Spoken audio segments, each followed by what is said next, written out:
In the Bhagavad Gita, chapter 4, verse 5, Sri Krishna states, "Many are my lives that are past, and thine also, O Arjuna. All of them I know, but thou knowest not." Remembering past lives is possible for a divine incarnation, an avatar, but even one of the most evolved human beings, Arjuna, does not have that capacity. That one verse describes the rarity and the difficulty involved in remembering past lives in detail. The mother observes, quote, "In 999 cases out of 1,000, it is just the tiny psychic formation at the center of the being that continues after death. All the rest is dissolved, goes to pieces, scattered here and there. The individuality exists no longer." Now, how often in the physical life does the psychic being take part consciously in what the physical being does? I'm not speaking of people who do yoga and are a little disciplined. I'm speaking of average people who have a psychic capacity in the sense that their psychic is already sufficiently developed to be able to intervene in life and guide it. Some pass years and years without the psychic intervening, and they come and tell you in which country they were born, and what their father and mother were like, and the house they lived in, the roof of the church, and the forest that was by the side, and all the most casual events of their life. It is absolutely idiotic, for it is all rubbed off.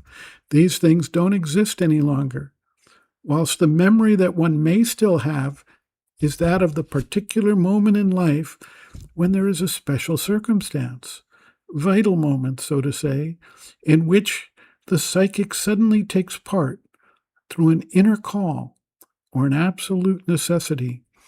All of a sudden, the psychic intervenes, and that then is engraved in the psychic memory.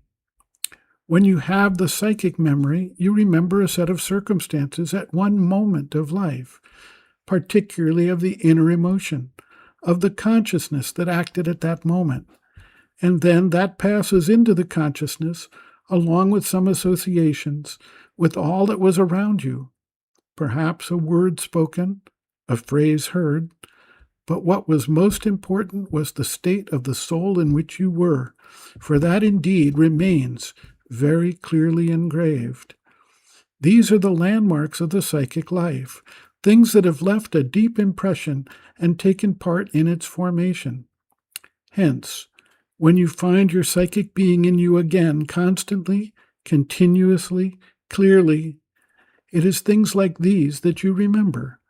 There may be quite a few, but they are flashes in one's life, and one cannot say, "I was such and such a person, I did such and such a thing, I was called by this name and I was doing this or that." Or otherwise, it would that at that moment, a rare one, there was a combination of circumstances good enough for one to be able to fix the date or the place, the country, and the age. That can happen. Naturally, the psychic takes a greater and greater part, and the larger does the set of memories grow. And then one can retrace one's life, but not in all its details. One can say that at certain moments it was like this, or I was that. Certain moments, yes, very important moments of a life.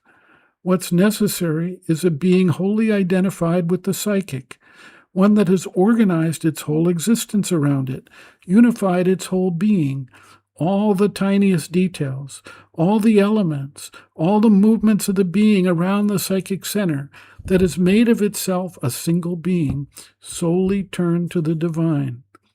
Then, if the body falls off, that remains. It is only a completely formed conscious being that can remember exactly in another life all that has happened before. It can even pass consciously from one life to another without losing anything of its consciousness. How many people upon earth have reached that state? Not many, I believe, and usually they are not in the least inclined to narrate their adventures. End quote.